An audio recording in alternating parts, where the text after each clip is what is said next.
And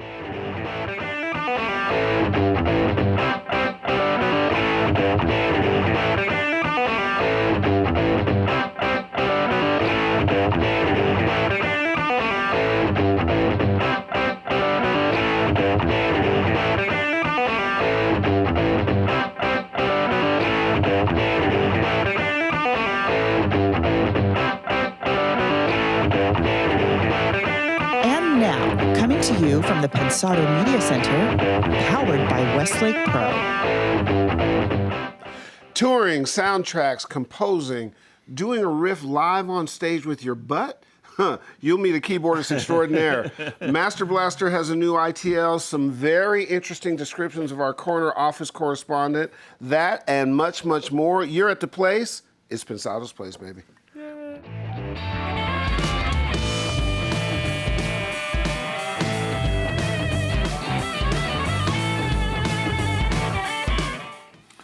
Oh man, glad you guys dropped by. Gonna be a great day. How are you doing? How was your week? Man, it was great. Yeah. You know, so much. You've been so slammed. They've been that great. Yeah, You've been. you know. It's part of what happens when you're hot, huh? Yeah, we have a saying in the South: when you got too much to do, don't do anything. Oh, there you go. And you are the poster child for that. You are carrying that legacy on into the future. It's a lot like if you don't know what you're doing, just do it faster. Right, exactly. Things always work out. How about our friend Bruce Carbone popping his head back up? Oh man, pretty cool, right? Man, yeah, Bruce, thanks so much. Shout outs to Bruce. Yeah, Shall we get to it? Yeah, I can't wait to share the artist though. Oh, that's going to be very cool. Yeah. Very cool. Here we go. Hey, gang, how the heck are you? Make any headway this week? Any breakthroughs? Keep banging away at it, just like we do here at the place. You'll get there. Likes and subscribes, always a blessing. Big ups to you for that. We most appreciate it.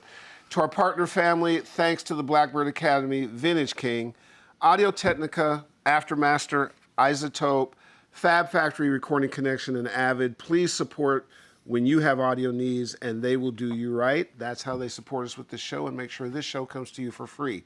On the Blackbird Academy front, really quickly, all of our love and support to the awesome Karma Banstra.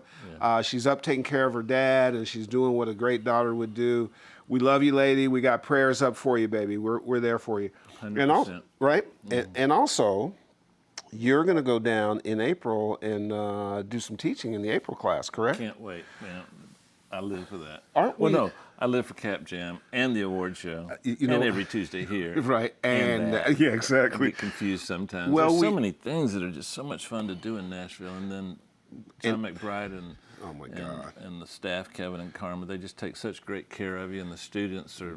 It's just a wonderful time. And we find every possible reason we can't go to Nashville every time we can. And also we can't go by ourselves. We got to take Chongor, we got to take Leander. Yeah. So I just talked to John a minute ago, and I think I'm going to go down as well too and make sure we do. Yeah, we'll do some stuff. So for all you guys who are interested, April and July classes still open. Veterans, remember, the Blackbird Academy is now VA approved. Check it out. International students, a marvelous way for you to break into the American market or to take your new skills back to your country or any country and absolutely rock it. So, yes, sir. Not only is it VA approved, it's PA approved. Which stands for? They won a Pensado award. They did, that's true. So PA and VA approved. They make the PAs happen.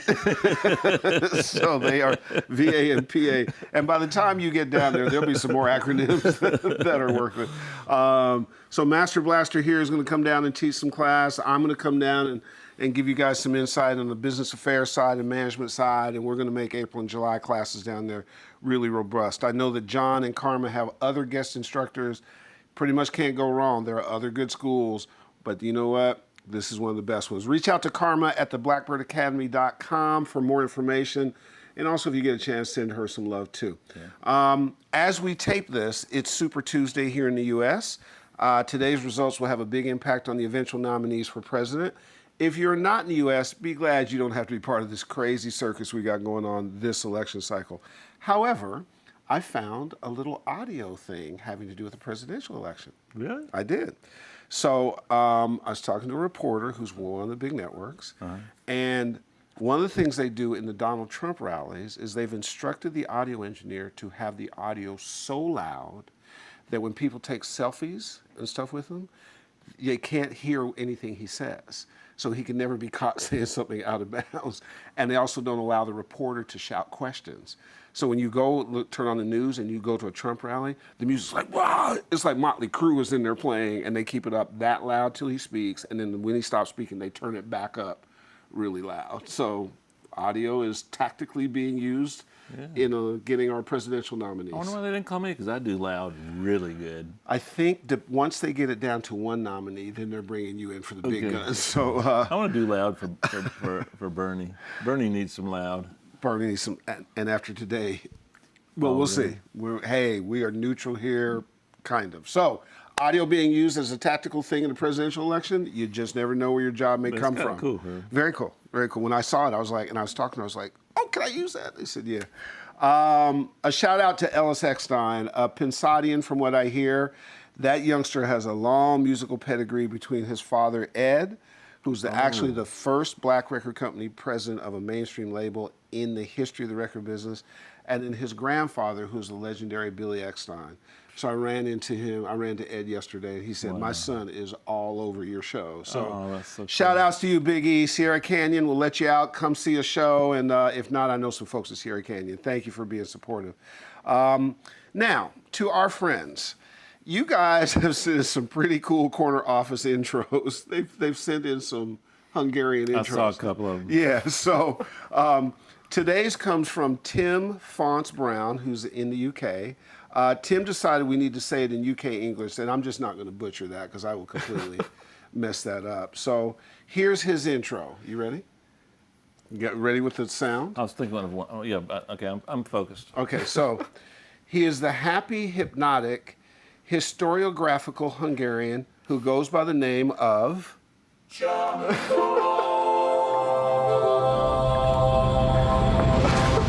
homie, it's on you, dude. It's rolling now. It's rolling. Our Spanish viewers can help me.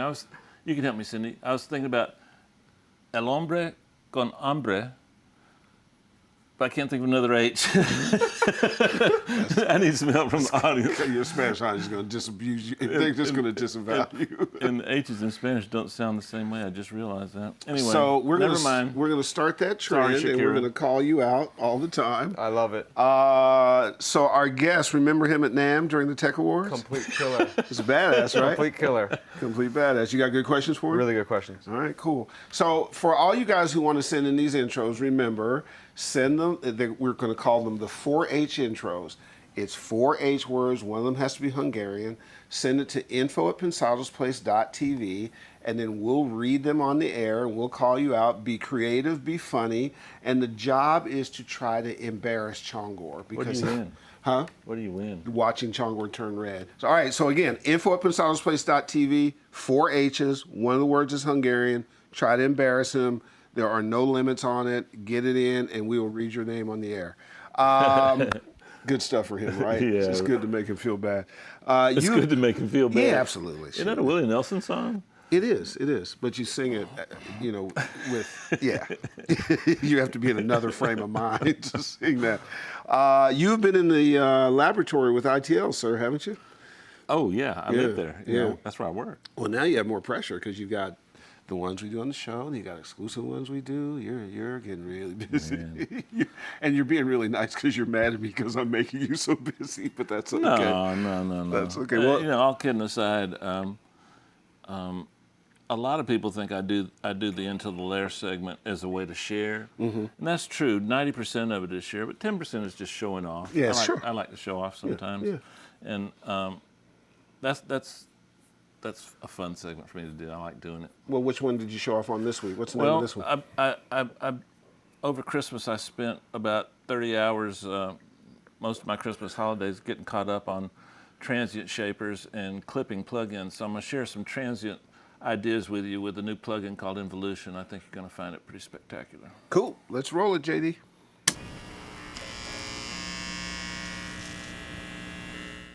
You know how much I enjoy taking a piece of gear, audio gear, and finding a use for it that's somewhat unique. And my dear friends at Sunux hit me up to the Oxford Evolution, and I've fallen in love with it. I highly recommend you check it out.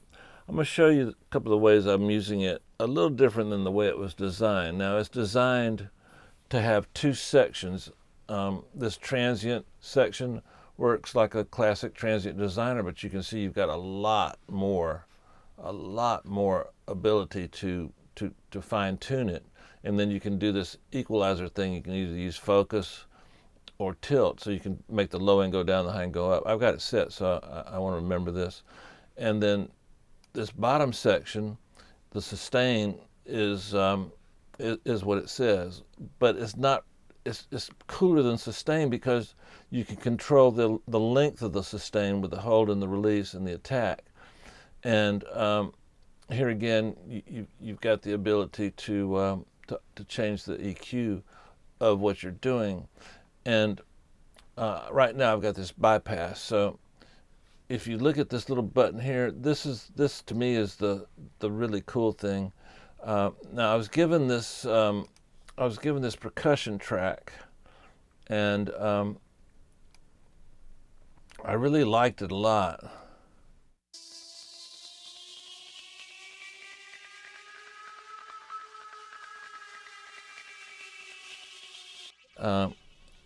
And this is the way it got it.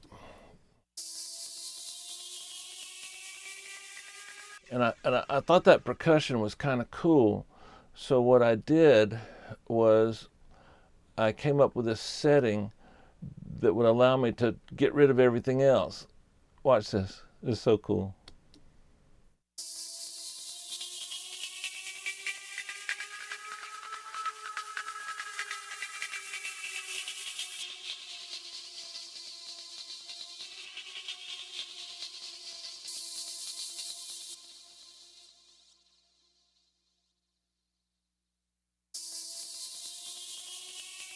Now the cool thing about this plug-in is we can hear the change that we're making.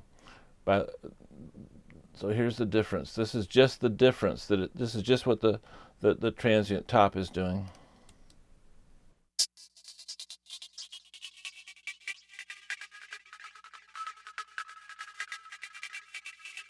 And we can mix in any amount we want.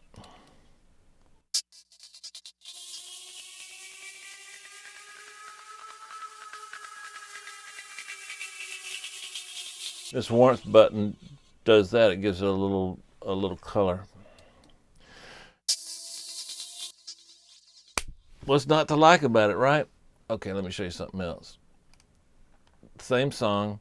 I had another percussion part.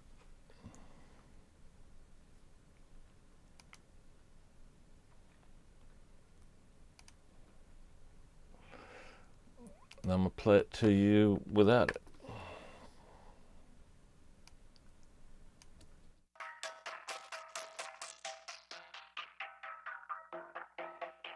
Let's use a smaller chunk.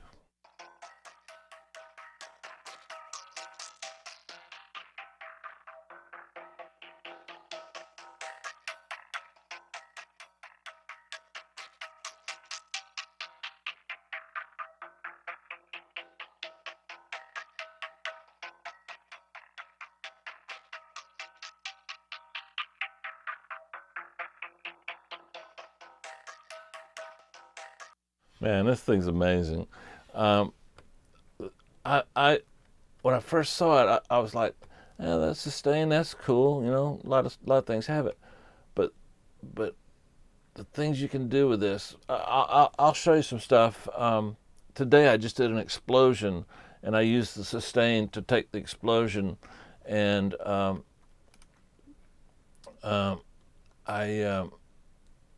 did this.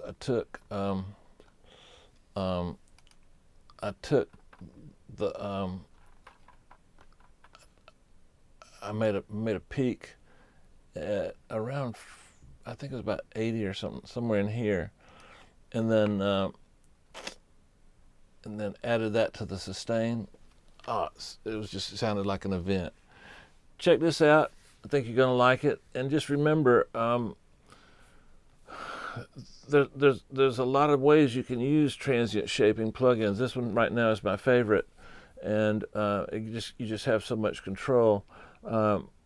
don't just think of it for drums. You can use these techniques on vocals, on acoustic guitars, on pianos, on pads, anything you want to give it a little bit of, make it easier for the person to hear it in the mix. Transients aren't bad things. Transients are good things. Without transients, it's hard to find stuff in the mix. And if you want depth in your mix and clarity in your mix, you have to learn how to manipulate transients. You can't have a bunch of them going, or then you can't hear anything. But if you don't have enough, then you can't hear anything either, okay? Check it out.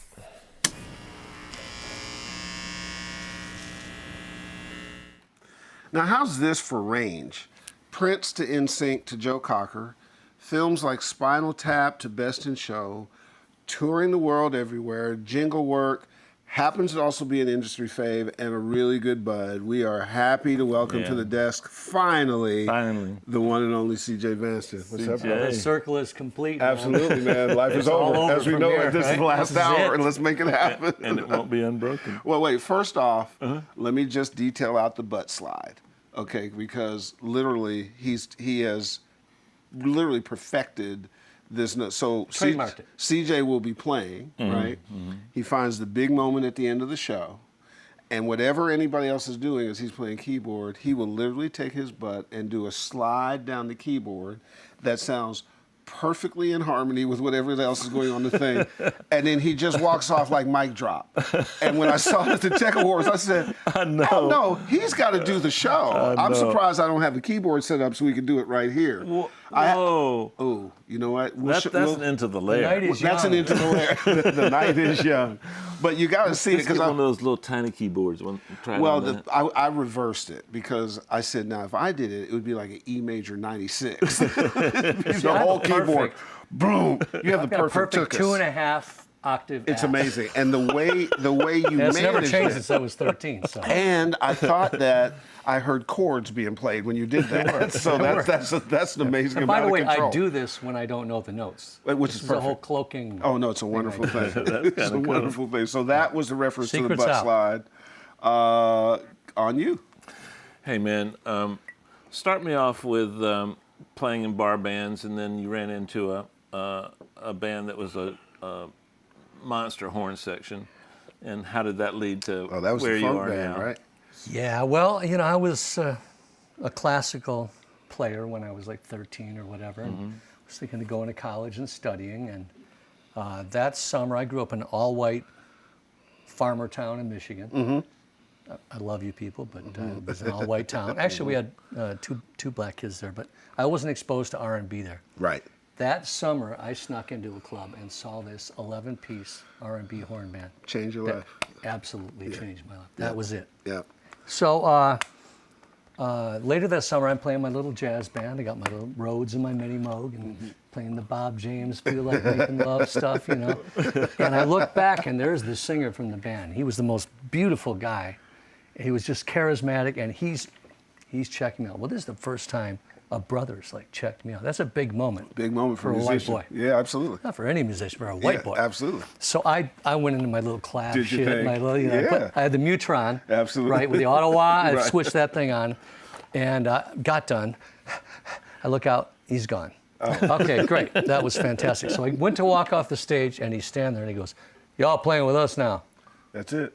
So instead of college, I got on a yellow school bus with the weed smoke coming out the side that said Pine Run Church of Christ. Absolutely. I sold the Buick Skylark my dad got me for graduation, bought a synthesizer, and hit it. And that was it. And that's where I learned how to arrange for horns, and learned about the groove, and learned it's all about the dance floor and the public, and It's amazing, 6 nights right? a week. And yeah, it was, amazing. wouldn't trade it for anything. And if I may. Sure. Well, my name is Jeffrey. I don't know how many of you know that out there. Yeah, Probably so a that's lot the of J. That's Correct. the J. Okay. So there were already 2 Jeffs in the band. So So that's we tried to sculpt, how do we, well, AJ, BJ, CJ. AJ was the slowest driver you've ever ridden with, okay? And there was a race driver back in my time called AJ Foy. Of course. There's AJ. Back in our time. Black Jeff. Absolutely. BJ. So what's left? Caucasian. CJ. Caucasian Jeff. Caucasian Jeff. And once the brothers There's give the you a secret. nickname when Oh, you're you're 17, done. it's done. Oh, no, you're done. Actually, when the sisters give you it, when they That's a support whole the other nickname. thing. So That's a whole other thing. here's to the sisters. And here's where you got lucky, because now they would not ordinarily roll down the windows on the bus. So the weed becomes an incubator, and you can just, I've seen more limo drivers close to death Right. because they've been driving Buster Right. Rhymes or something to the airport, and they So I'd won't have let you even roll down more the window. brain damage Yeah, than I do absolutely. right now. So Great. now we know the secret to CJ. The word is out. I'll be damned. It's public. That's That good. could be a headline, right? Oh yeah, it is already. I'm People proud of it. reacting online all over the place Completely right proud now. of it. How important was your dad was a jazz musician? Mm-hmm. How important was that to where you are now? All these hats you wear. It was huge. And, I should mention my mother was also a very good musician. Absolutely. My grandparents, cousins, great-grandma, my great-grandma played in the same church for 75 years. So could family was- transpose in any it key. ran that long in It your was family. everywhere. Yeah. There were great records playing all the time. Matter of fact, when I did Mighty Wind, Right. I thought, well, I got to go get some folk records. And see, I put the needle down, which I grew up with this shit. You man. knew I know it. exactly. It was in your Because my soul. mom was such a musicologist. Amazing. But my parents split when I was 4 years old. Mm-hmm. And so I'd split my time with both of them, and my dad's apartment was on top of the stage at this place called the Black Lantern Oh my God. in Saginaw, Michigan. Wow. And his trio was badass. My dad's a badass, I bet. right? And basically, he'd put me and my brother in the apartment and lock the He door could and go down and babysit play you a for set. that. Absolutely. And my brother was, and I was ear to the floor. Absolutely. Yeah. Just Is that loving what he it, played? you know? Did he play bass, or was he a No, keyboard but player? just, well, I played keyboard bass. And a lot What of did your people- dad play? Keyboards. Oh, he's a keyboard Yeah, guy. yeah, Absolutely. Yeah, it was Yeah. the Paul Vanston trio. So, a lot of the people would come from miles around to hear my dad. Wow. And so I remember the guys from the Kenton band used to come over. Wow. Like, these guys knew they were famous. And when you're in Saginaw, Michigan, the Kenton band, it's like the Stan Kenton Beatles band, no coming to question your about house, it. So they would come up on break, and I'm looking around at all these famous musicians, and I thought, this is bullshit, man. How can these guys be famous when they can't even afford their own cigarette? They were just passing one cigarette around. Why couldn't they get their, what was wrong it's with them? complete I know. bullshit. Just been So, robbed at the box yeah. office. But they were in such good moods afterwards. They were very happy. How long did that last? Well, what they started doing was keeping it in the oven. Right, that was the hiding place. It was called Vounce back then. That's what the jazz guys called Vounce? Vounce. Oh, I'm going to use that. Yeah, That's Vounce. very I still cool. use it. Vounce. Okay. So the Vounce would be in the oven, and then one night my dad's down playing a set, and he's like, "Well, it smells like weed. What it really smells." Jesus! Oven's on. Runs out, opens the door. Hi, Dad. I was making some cookies. And the rest is history. All There right, we I got are. a 2 o'clock. Here we are. Ba-doom poop. Take me through your philosophy about plugins. Like right now, you've gone, you're pretty much in the box now, right? Yep. And how are you? But you still use a lot of the a lot of the keyboards we keep seeing. You use both Yes. plugins and Hardware in, and once in, I stay in the box. The big iron is for getting it in, whatever the pre's or the EQs, compressor, limiter, great synths, whatever. Yeah. But after that, I'm in the box. You're in. Yeah, Gotcha. everything sounds great. I'm a Logic guy, by the way. You've been a Logic And- guy for a long time. Yeah, Right. I love Logic, and the stock plugins are Gets it done. sick. Yeah. Exactly. I mean, this Toto record I just did is almost stock Completely that. Logic. No joke. With a little bit of Universal, a little bit of this and that. You know? Right. So, Whoa. sounds good to me. when I was reading up on you, I had forgotten about the TX81 Zs, A16s, and man, those things were.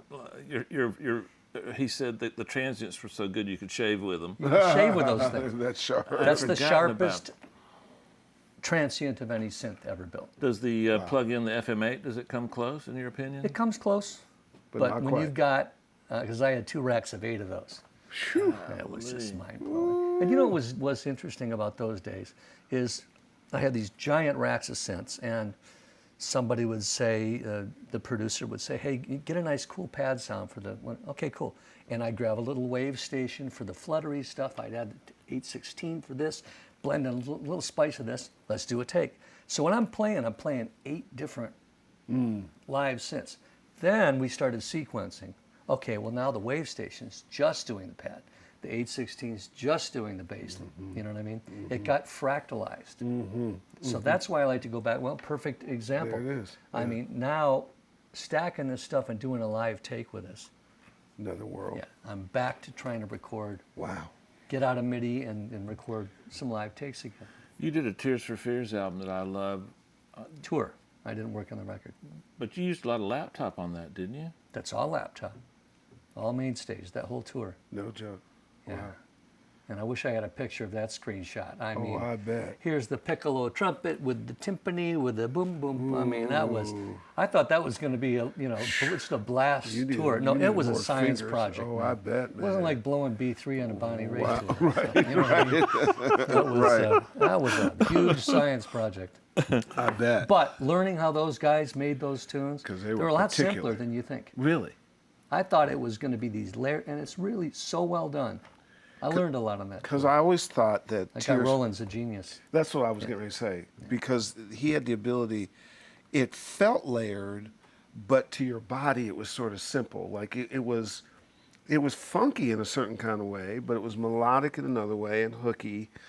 But it felt like almost wall of sound like. MC Escher. You know what I mean? Yeah, It all exactly. linked in. That's exactly You got right. your frequencies, and this is filling this, and so there's nothing. You don't have a big sound that's filling all these frequencies. It's doing this band. It's this all this interlocks tight here. stuff. Yeah, this that's what it drops is. in, and it feels full, but it's really fractal.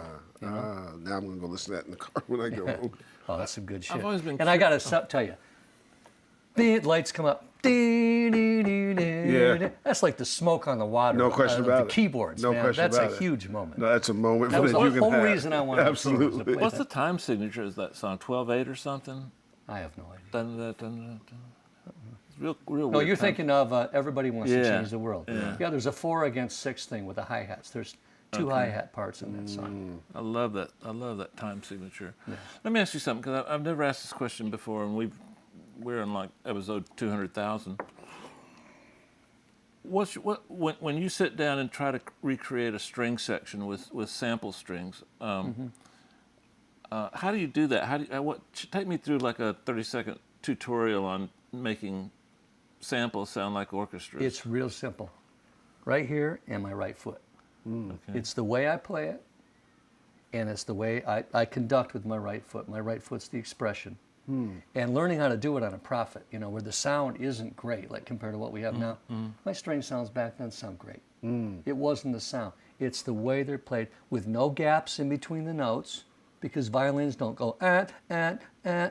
when you're playing, it's like a pipe organ technique you need to do, where you don't leave gaps in between the notes and snaking up things. And learning how to do that and make the thing rise and fall with the singer. That's what people respond to.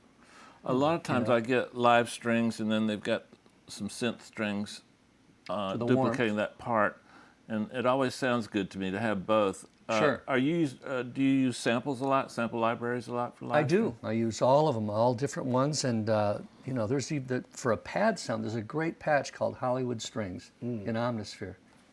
It's just fabulous. Wow. Fabulous. Wow. You mentioned pipe organ. Yeah. Tell me the pipe organ story. Oh, yeah. That's, Well, we were playing Royal Albert Hall. We being Spinal Tap. We're playing Royal Albert Hall, which in itself was pretty you know, amazing. Yeah. How did you make it there? Insane. We were filming a special, a New Year's Eve special that 6 people watched. So I thought it was going to be Spinal Tap 2, because I wasn't in the first one. Right. But see, my MO is I come in for the Strohs. There you go. The champagne bottles are empty on the That's floor, and I get the Strohs with a cigarette butt in. That's when I come in. So this is the special we do that nobody watches. But walking into Royal Albert Hall, first of all, Come on. we had a huge set. Right. They flew in from above on wires. Oh, did they? And never hit bottom, of course, and Wow. had to lean forward. They're just hanging there Wow. the whole first song. Wow. It was a big show. So we're getting set up, and I look up, and there's the Royal Albert Hall pipe organ. Oh, my God, are you kidding? And I'm looking at it, and this guy comes over, and he goes, she's something else, isn't she? I said, yeah. It's the size of a football field. Would you like to have a play? You said, When I what? Yeah. Would you like to have a play? Well, play the... Yeah, hello, let's let's go. Come on, let's go up there. So he sits down. He said, before you play, you need to... And he puts down the letter from the Queen that is on the usage of the Royal Albert Pipe. Here are the parameters. This stop. I'm like, yeah, okay, great.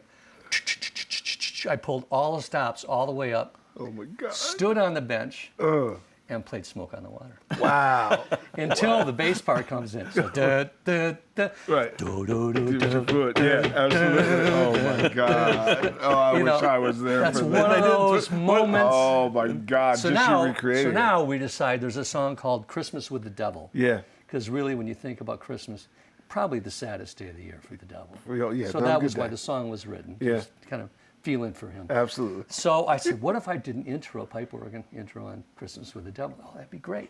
So we did sound check, and I'm playing with the world's loudest band. Sure. You can't hear the fucking pipe organ. You Huge can't hear it thing. over spinal. So now, 10 421s. Oh my I got God. pictures of them on ladders Oh my miking God. this thing. So the end of one song, I had a guy with a flashlight guide me up, and I went up there, and I just did this improvised intro, stood on the bench, and I'm doing this intro, and I don't know why, but I looked back between my legs, and Oh, there's Jesus. all the boxes in Royal Albert Hall. And it was one of those moments in your life where you go, it will never get better than this. Right. I've arrived. This is it. I'm here. You better soak this up, man. Absolutely, man. Yeah, so Oh, that was that's a great fabulous. moment. When you're trying to work with a band like Spinal Tap, there's I like the trying part. That's the. there's a lot of humor involved with it, but the music's pretty serious. How do you juxtapose the humor part and the serious musician part? Because I mean, some of those records are kind of cool. You bet. And it's interesting Stonehenge, because I I do love all of Stonehenge. Christopher's movies, as you mentioned, and he has kind of a motto or a credo: you can't have two jokes. Okay, so if you see a visual joke, and the music does a visual joke, it's a cartoon. It's too much. Right, it's too much. Got it. So the humor is in the lyrics and the characters. So the more serious the music is, The better the joke is. yeah, I mean, here's a Sounds perfect cool. example. I scored one of his movies that, again, 6 people saw. This was called Almost Heroes. It was Chris Farley's last movie. And I Matthew saw Perry. that movie.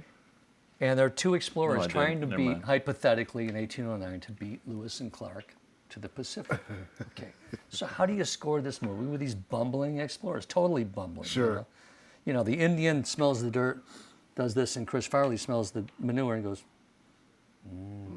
It's that kind of movie, right? So early on, I knew I'm not scoring what you're seeing because you're watching a guy sniff buffalo shit. Okay, Right. How do you score that? Exactly. What I'm scoring is his opinion of himself.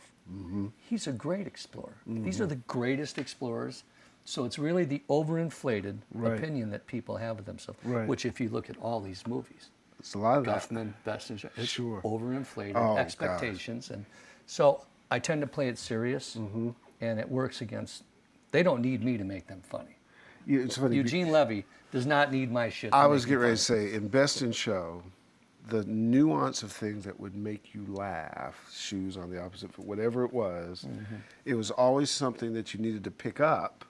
And then once you picked up, you would go, oh, this is funny as hell. And before you know it, the accumulation of the subtleties. Because now you're behind, and the next one's slapping. you. Exactly. And then it's hilarious. And then you're just going along with the ride. right. I mean, that takes a certain kind of genius. That's not something you just spit out and Yeah. do.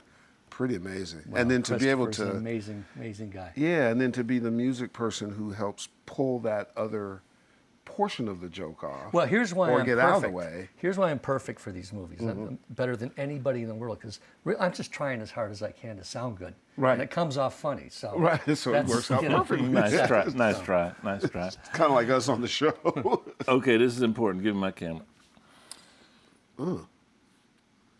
You and I share a lot of things alike, and I think the most important thing that we can share with the audience that we both agree 100% on, and I'm being serious here. Sure. I know it sounds like I'm not. No, I was waiting on it. I mean, I thought maybe- I'm even I ready thought to a laugh. compliment was coming even my ready way. to laugh myself. Don't worry about that. Okay, none whatsoever. But listen, all kidding aside, I think this is something that can really help your career and really help you get forward. The importance of understanding the people whose shoulders you stand on, the importance of music history. You know music all the way back to 1600s. I don't Absolutely. go quite that far.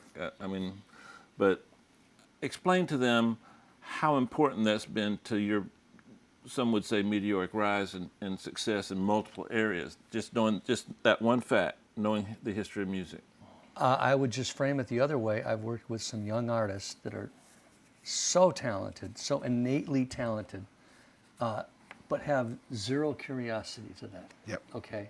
Yep. And I would get in squabbles with them about Steely Dan. You don't know who Steely Dan is? That's not good. Yeah, and I say, I don't know how you can call yourself a musician if you don't know that. And I would get back, well, you're just saying that because you're old. Right. And I said, let me tell you something. When I was 21, and now I am going to sound old, but I don't give a shit. I knew the history of music back to the 1600s. I knew the artists my mom liked. I knew the artists my grandma liked. I knew Frankie Valli, I knew Rudy Valli. I knew Stephen Foster, Scriabin, and back to Mozart and Liszt and all that stuff, because I was curious. And how did I find it? I had to get on a bike and go to the library. Putting it at 17 and writing out Charlie Parker solos, 3 notes at a time, because I had to know what they were doing. And now, cut to, you've got this supercomputer in your ass. Right there. And I don't find that funny, that you don't have the curiosity. So I meet a lot of kids that do have this curiosity, but there is, this is one thing when I talk to colleges, learn your history. We do the same thing. You got to know it like the back. I mean, you talked about your conversation with Paul Schaefer about songs and trying to stump each other. That's the shit.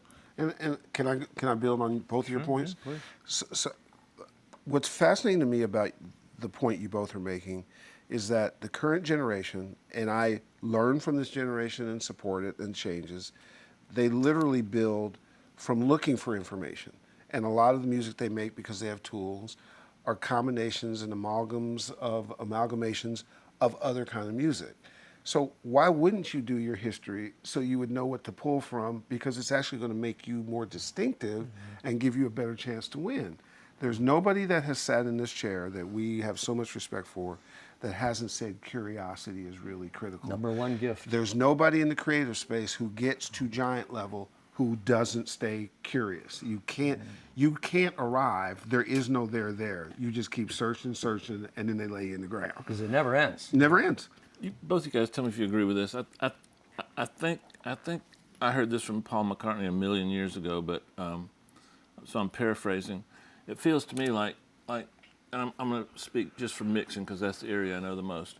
I try to work from my heart. Okay. I try to sit there and just feel and put things together to come out of the speakers that just hit me in my heart. And when I get stumped, I try to go to my history lessons. I try to rip off records I've heard before, or rip off the EDM community, or rip off Maserati or Jason or somebody, and then when that doesn't work, I go to my technical skills, my schooling.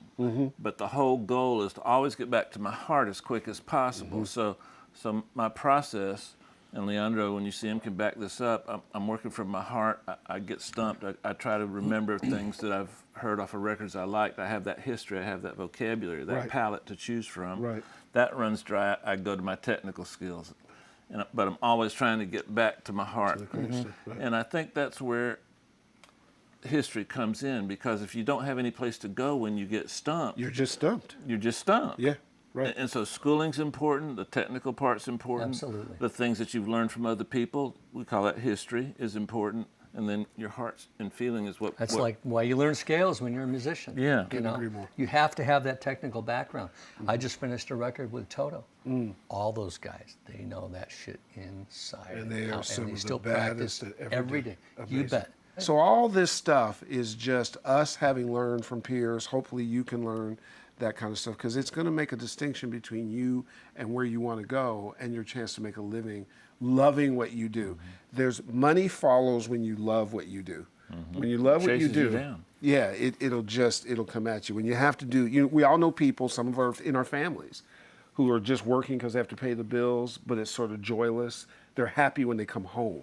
Right. We're happy when we go to work. I can't wait. Monday mornings are Man. like my favorite, you know. Tuesday, I'm like, showtime. Absolutely. It's good stuff. Yeah. Great point, DP. And I think it's an elevated place to come from, of joy. I mean, and how many times you've been in a control room where everybody's laughing and the music sucked? It doesn't happen. Doesn't happen. If the music sucks, everybody gets deadly serious. Yep. Let's find out what's wrong and fix it. Yep. Then they're laughing. So Absolutely. that joyous state is really where great stuff is created. I And still, musicians are all funny. Oh, So we keep ourselves up, Keep it and up. that's where it comes from. That, But that I place of still get joy. turned on walking into a studio, or that I have access to that, or that gate opens. You go, ooh, I'm part of the club. Oh man, the Capitol Gate walk. Listen, man. Oh, are you kidding? And Goosebumps. And somebody comes and goes, "Hey, Herb." You're like, "Oh, wow, somebody knows." Sound checks for me are like the point of, because when I was coming up, to be able to get that inside look, because as you know, as a touring guy, stuff will happen in sound checks where band's just riffing, there's no pressure on yet, Right. maybe working something out, doing whatever. Some incredible stuff can happen in a sound check, and I used to sneak in my college thing. I had keys to the gym because I was on the scholarship for managing the basketball team. So nobody would know. They'd go, "Where's Herb?" I would sneak in and sit by the soundboard, never knowing that would be my future. I'd get to watch like Earth, Wind, and Fire sound check or somebody else sound check. Man. I didn't even need to go to the concert at that point in time. I was all like, downhill from there. like a 'cause fanboy. that's the peak of the pyramid to me. Well, I'm getting ready for batter's box. I'm not really on my phone. Okay, no. I want you to be a. we'll do Earth, Wind, and Fire. And I stories just at want to some add point one in time. thing about Soundcheck. That Sure. gig where I did the butt slide. Yeah. right? We kind of tore the roof off the sucker. That I night. bet. Like I bet that- you did. I mean, now, did you develop that with the no, funk I'm not band? talking about the butt slide. I'm talking Okay. about that night. That was the thing. Yeah. With Baxter playing. Oh yeah. And the sound check was terrible. My keyboard Oh, didn't I was work. there. My pedal didn't work. I It was was there. awful. And I sat back and I said, we're gonna roast this. Because oftentimes when the sound check The sound is check's bad, great. It's like, oh the boy. performance is going to be. Shit. But when the sound check is shitty, the performance goes through the roof. And you guys did kill it that night. All right, so Chongor, you got some stuff over there, sir? We got some great questions. Uh-oh. Oh, he said that with He said that with authority. aggression. The hopeful Hungarian who Who is horny? Yeah. Okay, cool. How does Cartman say authority? Authority. Oh, very good. Is that good? Very good. Horton here's a Hungarian. The show's gone to hell, which we like. This first one's from Tony Ramos. When you were starting to learn about arranging, what was one of your first learning breakthroughs? Is that the barbecue place, the rib place, Tony Right. Ramos? That's the guy's name. Oh, okay, cool. Oh, it's the quarterback. Yeah, that's right. Right. Yeah, exactly. You know, it's interesting. One of the first records that really got me into that was one of the early Neil Diamond records. Because I had this stereo. My mom got me this cassette, Bell and Howell cassette stereo. And I put it on my dresser. And I got a chair so I could lean back and put a pillow so the speakers were here. Well, a lot of people were doing, it was dual mono. The drums are over here, the bass is over here, the vocals over there. But these Neil Diamond records, man, he had the 2 acoustic guitars doubled. Wow. That kind of stuff. And I could really make out what was going on. There was a Jim Croce record that was that great production. Jim Croce's You amazing. know, Yeah. Elton John, that kind of stuff. Yeah. Just listening, man. And I grew up, we say this in Toto, like Yeah. we wouldn't trade our time. We grew up for anything. It was such an explosion of music with the Stevie Wonder records and Yes and Emerson, Lake and Palmer. So Incredible. it was just listening, you know. Incredible. And you know what? During that time period, music was also identified with so many seminal moments in history. Music identified the Vietnam War, and music identified civil rights movement, and music identified women's rights, and you know, there was music for Kent State, and there was all kinds of things that you realized that you had also this sort of, you had the power, if you were musical, to be involved in things that were bigger. And that was just our normal. We were around when FM radio came around. We were like, you can do that? We can hear Steely Dan up against Earth, Wind, and Fire, up against Joni Mitchell Jim to Croce, Zappa Joni to Mitchell. Jethro Tull to Stravinsky to... And it's funny, again, we're going down memory lane, but it's more the point that you're going to have your own history. And when you go your own history, research it and go back and find out the things that can make you move. Because we were so inspired to get this craft that we saw it as a privilege, and so we treated it carefully. And the shit that was coming out of those speakers was just like, what the hell is this? It doesn't fit anything you've ever heard. Unbelievable. So that kind of surprise of just, you know, I remember where I was on a lot of records, Oh, me close too. to the edge. No My question. first Emerson, Lake and Palmer, first question. Led Zeppelin No record, question. first No Mahavishnu. question. And, you it, know. and it made you super cool with the girls. Yeah. Chongor, Well, hit not me Mahavishnu, again. but the rest. Yeah, no, the other stuff. This was from That was Javi afterwards. Caparelli. What key do you find yourself writing in most often, and how do you choose a key when writing? Damn, good question. Good question. Boy. Don't mess around with our audience. I will say the flat keys come in for ballads. If you're a piano player, if you play more bluesy stuff, the G, the C, the D lets you wipe notes down. So you get your bluesy sound wiping that slop kind of stuff. You can't do it's. You got to wipe up in the black keys. It's not as easy. I think it's just vocal range. Vocal range is what determines that. I remember Cocker told me, he says, I mostly like singing in B flat. I'm like, Joe, you can't pick a key. Well, guess what? He did. He sounds great in B flat because his range was about 7 notes. That's right. But boy, in those Just 7 makes notes, him even greater. in those 7 my notes, God. forget about it. I man. toured with him just to hear that voice every night. My God. Can't imagine. Anyway. All right, so homie, you are the athlete stepping up to the pitcher's mound. Uh-oh. I did extra research just then. I am ready. And when Chongor's last question, I noticed you were over there stretching. Oh, yeah. So the arms longer. Gloves. He's a arms pro. loose? He's a pro. All right. Well, let's get ready for batter's box. I'm ready to tee you up. Ready to pitch the first one? I'm not, no funniness. I'm going straight You're for it. going straight I'm for it, going right for the straight it. juggler. All right. Here we go. Batter's box. Roll it. Drums, Jeff Porcaro. vocals, Joe Cocker. synths, Steve Porcaro. plugins, Eric Persing. horns, Earth, Wind, and Fire. guitar pedals. I'm going to go MXR. Because they Good. kind He's good, of, Herb. He is good. they were Man fringe. knows his history. He's good. Yeah. Mutron. It's got a Michigan thing on Mutron it. MX. Biphase. You talking Biphase with the pedal. I've got the one with the Oh, pedal. no. That's very rare. He's good, Herb. I'm done. Keep Delay. them coming, man. Delay. Delay. Echoplex. Or the RE201 Space Echo. I like the way Space that Echo. sounded. Or- it was the degrading high end. It sounded great. Not that perfect. Yeah. Or the power can go out in the studio, and that gives you a delay. Yeah. JD, let's do that. Okay. Reverb. I use anything. I don't have a preference. I really don't. I can put just about anything on and make it work. Okay. Wurlitzer. Easiest thing to play in the world because it's so fast and was kind of the black sheep and came back and showed everybody, didn't I it? think so, too. I mean, Nicky Hopkins made that, and Billy Preston made that thing sing. And the Atlanta Rhythm Section. And by the way, Wurlitzer, the first Dean keyboard Daughtry. I ever bought out of the trunk of a car in a mall. So there's your Wurlitzer. I'll be damned. Don't show off. You're winning. Yeah. It's not. $150, by the way. Okay. Is that right? Damn. No dogs, no hard drives, no computers, children, livestock. If your studio catches fire, what one piece of gear would you rescue first? Yeah, I know the answer. It begins with an O. My Oberheim 4 voice. You're right. Yep. Of course. Damn, there you go. Yeah, no, that's Gotta win something. That is the God box. I had an intern over, and I put that thing. It's 4 basically, for lack of better words, mini modes. That's SEMs, synthesizer expansion modules, and you can fire them. So if you there's a light on each one. Or you can have 1 and then 2 notes and then 3. Oh, wow. So there's no way to program each module exactly the same, and that's the beauty of the Right. instrument. So you're getting Zawinul, an he would individual have- character out of everything. He'd have a band pass on one, a low pass on another. This one's open, a little higher, a little more resonance. Oh, wow. So you're playing these chords and these little tonal voicings are bouncing around. But unison mode. Flick that thing. And boom. That's the intro to Birdland. I was just going to bring up.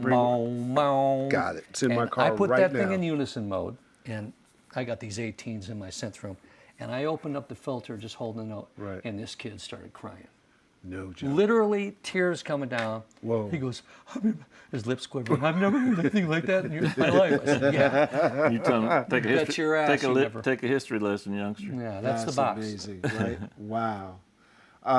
You did good, but he. Thanks, Herb. I know you love me. No, on. he I did. thought we were just listen, getting warmed up. Well, listen. There's a great set of athletes out of Michigan, and you just can't deny. Like, there's some badasses there. Absolutely. No Mickey question. Lillich, Denny McLean, So many of them. Magic Johnson. Magic Johnson. Hello. Played in high school across Hello. town. Amazing. Yep. Wow. Bad boy. Well, not only that, some of the music that he's referring to, and now, because I have some of it in the car, listen to it, you just start to hear what you're talking about, because I never would have known, you know. And it's I'll go out on a limb. I don't think anybody in the history of what we do can layer synths like he can. A lot of people do it, and a lot of people do it extremely well. But he had like you hear him talking, he talks about the modulation, adding that in, and this, adding this in, and adding this in. He constructs a sound by layering. He doesn't layer because he can. He layers because he hears something that can enhance the feeling and the emotion and the vibe of the song. And in some small part, he's paying homage to everybody he learned from in the past too, by doing all those things. And I think that's I never told you that before, but that's. That's it. I take great pride in that, and thank you for that do it compliment. really well, But I better than do anybody. really concentrate and work hard at that. You know what's interesting? Because I was going to say, what you can tell with CJ is how much he respects the music and the gift. And the idea is, how do I honor this opportunity and what I do with it? bet. And that has become your signature, but also it's your signature as a dude, too. Just the way, because there is nobody in the industry that I talk to who doesn't love him. Literally, I talked to Karen Dunn yesterday. Oh, love him. Talk to Marine. Oh, love him. Like just all the, and you know that comes from being real. You know what I mean? You can't make fake me that. cry now. Oh no, brother. Listen. We're all lucky guys, Because that right? means a lot to me. And it's critical. The same as us. Absolutely. Because this tribe, I will not trade for any tribe on planet Earth. Yeah. This group, I just did a thing, the Village, they Yep. did some interviews and they sat down, they said, well, what do you think about the future of 96K versus 190? I said, I could give a shit. Right. I said, what I care about is this talent passing down, because people aren't going to be able to go from studio to studio and work on records That's the way right. we did. That's right. They're going to be sitting in one room, and these guys are starting to die off, as we know. That's right. That's And exactly right. the shelf life is getting real short. That's right. So what I'm concerned with is this talent gets recorded, and that's why I love what you guys are doing. It's Sitting guys in this chair and getting this information out And for all capture you it guys forever. to listen to. I would have killed to have been able to Yeah, watch us this. too. I would have Us stayed too. up all night watching this shit. Us too. Amazing. Yeah. Bro. I got one more story Come for on, you, man. hit me. Hit us. Save it. I got an opportunity for you coming up. It's the Jeff Beck one. So Oh. Gotta We tell got him. room for that. Jeff Beck's shoot it. I knew I would get you. Yeah. Shoot it. Yeah, this is one of the best things that ever happened. So 1981, we get called, the band Trillium that I moved to Chicago for, Yep. to The open Chicago Toto. Chicago. Well, that's That's another story. yeah. Yeah. We got called to open for Jeff Beck and the band on the There and Back tour, which was to me that record was Yeah. a complete watershed record for him. We couldn't believe it. So we go to Carbondale, Illinois. We play our set, and Jeff Beck is standing on the side of the stage watching me, which was like, oh, Amazing. Sure. Actually, I don't get nervous. Right, I right. like No, I can I see get that. competitive about Yeah, that exactly. shit. So, Exactly. we roasted it and we were pretty good. So now we go out to the soundboard to watch Jeff Beck. The lights come up. It's Simon Phillips, Tony Hymas, and Jeff Beck. Wow. And it's just like seeing God. I mean, to me, Keith Jarrett and Jeff Beck might be the two best musicians on planet Earth. That's it. They're just on a different level. So we're just sitting there, and I have got to pee so bad. And I'm sitting behind the board. And Sounds like how do you Pensado go Papers. pee when, Expecting it to when go he's there. playing? can't. Like, when's the time to leave? Drum solo. Sorry, Simon. But he knows this story. So Simon goes into a drum solo. I say, guys, I'm going to gotta pee my roll. pants. I got to Right. So I run backstage and I take a pee. So I'm on my way back. And this is back when the stacks came from the floor. Yeah. They didn't hang rigs back then. Right. And so behind the stacks is a cooler. I grab a beer, take a drink, and I look. And Jeff Beck is standing about exactly that high, 8 feet above the ground, behind the speakers, smoking a cigarette, and he looks like fucking James Bond, man. The drums are, coolest and man in he's the just sitting world. there just like smoking. I'm like, Wow. this is ridiculous. He drops the cigarette, goes to put it out, step on it, falls off the stage onto the cement in front of me. No. And I'm the only person there. Oh God. It's on. It's. Hey, what do you do? And I walked over, Mr. Sir Beck, Right, Sir, right. Mr. Sir Beck. Right. Are you okay? And he leans, he rolls over, and his pants are ripped all the way down. And he goes, I ripped my fucking pants. I go, yeah, you did rip your pants. Are you okay? Yeah. So I pick him up, and I was so full of adrenaline. Pick him up, put his arm over me, like I'm gonna. Where am I walking? I don't even know what I'm doing. Right. And I realized, exactly my size. Okay, and he needs pants.